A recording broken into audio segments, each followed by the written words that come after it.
Buenos días o bueno, buenas tardes, según la hora en que lo que estén viendo este video. La idea de este video es poder profundizar un poco más en el pensamiento de Aristóteles a través del análisis de estos libros que estamos viendo, el libro 1, el libro 2 y el libro 6. Para entender al final estos rasgos que ya habíamos explicado en los videos anteriores sobre la ética aristotélica, ¿no? En el libro 1, Aristóteles lo que quiere hacer es profundizar en este análisis sobre el bien, que para Aristóteles es la eudaimonía, eudaimonía entendida como buena vida, como felicidad. Aristóteles lo dice claramente en el libro 1 que la eudaimonía, o el hombre feliz, mejor dicho, es el hombre que tiene una buena vida y que hace buenas cosas. Entonces, Aristóteles va a intentar explicar a través de un análisis de lo que se cree que es la felicidad, y en eso es muy interesante su planteamiento porque parte de lo que se piensa, y separar un poco este bien de otras ideas que tenemos sobre la felicidad, ¿no? Entonces, él empieza por separar o en todo caso analizar la relación que tiene la felicidad con los bienes exteriores, con la suerte, con la fortuna, y nos dice que es cierto que es importante y que él considera que en todo caso una persona necesita tener cierta independencia y que estos bienes exteriores en cierta forma podrían ser importantes, pero no son suficientes para la felicidad. Y entonces este análisis le permite a Aristóteles también decir que la naturaleza de este bien, que además ya al comienzo del libro él ha hecho una refutación sobre esta idea de idea platónica del bien, en la que rechaza esta idea general, abstracta, una idea de un bien en sí mismo, del cual las cosas comparten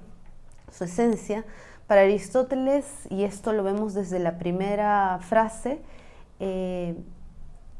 como el ser, el bien se dice en muchas formas, dice Aristóteles. Y ahí lo que Aristóteles quiere decir es que este bien del que vamos a hablar es un bien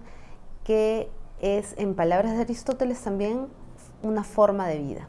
Entonces, tal como nosotros podemos ver en la vida diaria, las formas de vida pueden ser muy variables, y sin embargo Aristóteles dice que de todas estas formas de vida siempre podemos encontrar una excelencia, una virtud, ¿no? Entonces, hay que entender que para Aristóteles nuevamente se ha alejado de esta idea de un bien general, una idea del bien, para plantear más bien la idea de la felicidad como una actividad muy concreta. Entonces podemos entender así que para Aristóteles la práctica de la virtud, la praxis, dice Aristóteles, es siempre un trabajo sobre uno mismo, a diferencia de la técnica, que es una producción exterior, ¿no? Esta práctica va a hacer un trabajo sobre uno mismo. Entonces, Aristóteles va a dedicar este primer capítulo para poder enlazar la idea de felicidad con esta idea de formas de vida, para poder decir primero que existen tantas felicidades como formas de vida, por así decirlo, ¿no? Ahora, dentro de esta pluralidad que Aristóteles revisa, porque él no quiere determinar cuál es el contenido de la felicidad, sino más bien la forma de la felicidad, él nos va a decir que la felicidad solo se va a alcanzar a través de toda una vida, y es por ello que una persona, es por eso que la felicidad no debe ser entendida como un instante. Normalmente nosotros entendemos la felicidad como pequeños momentos que vivimos en la vida, incluso a veces la asociamos con sensaciones o sentires, y Aristóteles nos dice que debemos alejarnos de esta idea de felicidad, porque la felicidad no son momentos. En un momento dice que una golondrina no hace un verano, para referirse a que la felicidad no depende ni debe estar sostenida en momentos en los que nosotros podemos sentirnos bien o que podemos estar viviendo cosas buenas en nuestra vida. La felicidad es mucho más que eso y es una práctica. Entonces, si es que es una práctica o, en palabras de Aristóteles, una forma de vida, es necesario saber cómo hay que vivir para poder ser felices. Y entonces Aristóteles nos va a introducir a la idea de virtud, arete, excelencia, que es la idea de un trabajo sobre uno mismo para poder ser virtuoso en relación a las pasiones, en relación a las sensaciones, en relación a las situaciones que vivimos. Nuevamente Aristóteles va con ello a poner la idea de que cuando nos referimos a la felicidad siempre tiene que haber una evaluación sobre la circunstancia, y va a mencionar algo muy interesante que es este concepto de cómo es debido. Y el cómo es debido significa hacer siempre la evaluación de con quién, cómo, dónde, en qué circunstancia. Y además siempre va a decir que este bien solo puede ser entendido en términos nosotros mismos. Entonces, con ello nos está diciendo que lo importante, y esto lo va a hacer ya al finalizar el primer libro, es desarrollar la virtud. Ahora, hay distintas formas de virtud. Aristóteles va a terminar el primer libro con un análisis del alma, con las partes del alma, para poder enseñarnos que existen dos tipos de virtudes: las virtudes del carácter o las virtudes éticas, y las virtudes dianoéticas, que son las virtudes de esta parte del alma racional.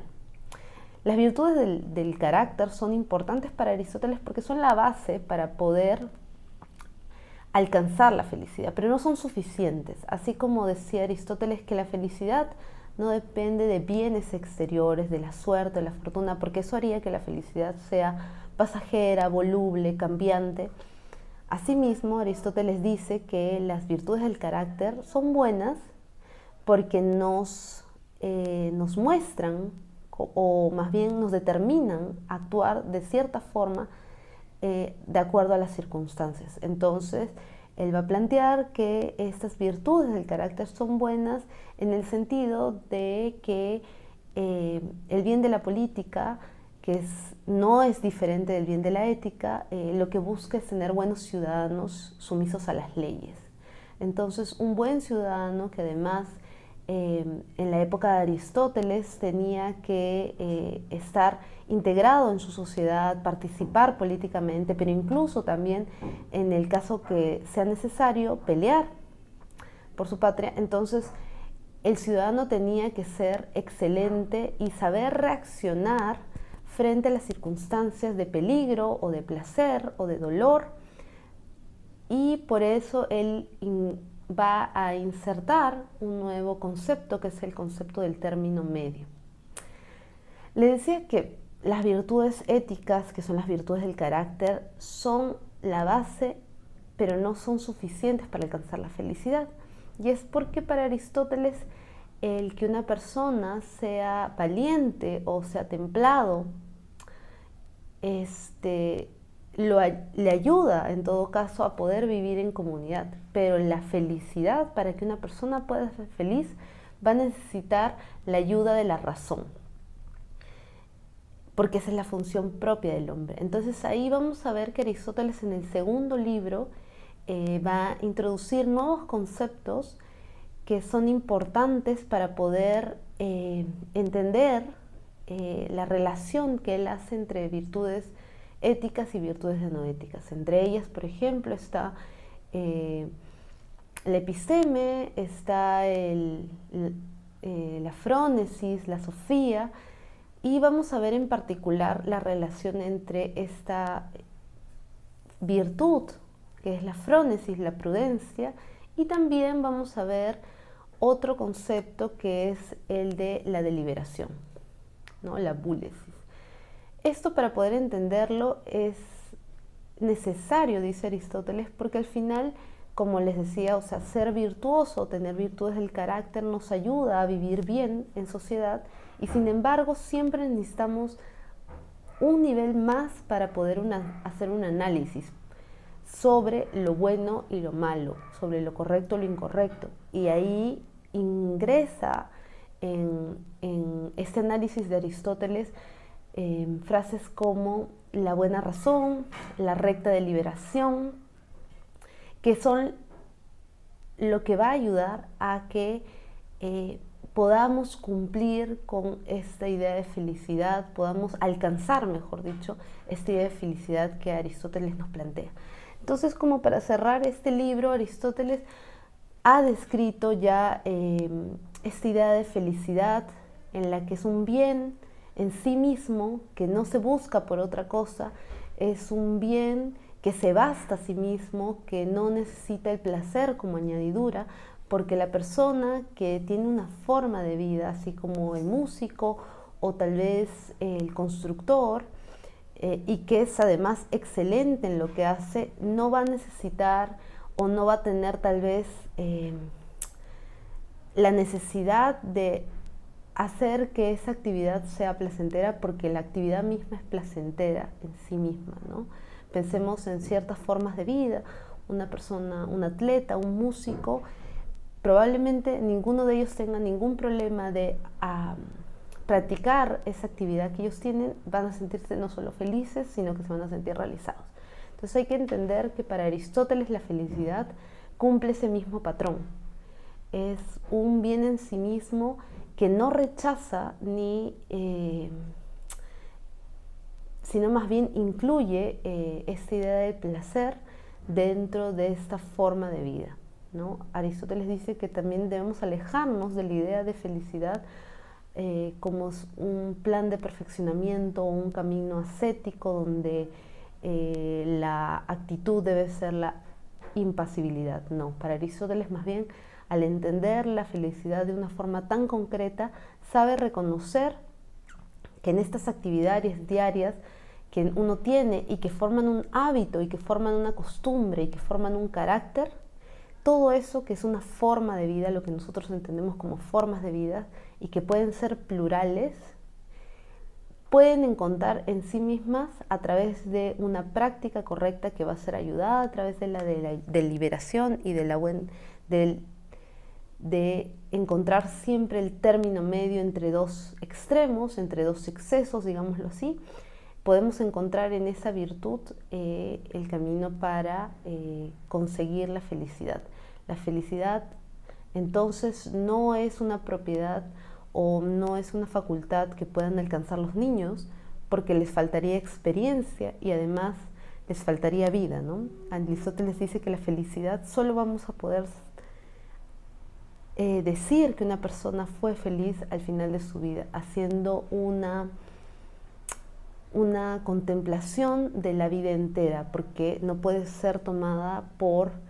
pequeños extractos de esa vida, ¿no? Entonces, en el siguiente video vamos a ver un poco cómo Aristóteles trata esta idea del término medio y las virtudes dianoéticas, y espero que les haya servido este video. Hasta luego.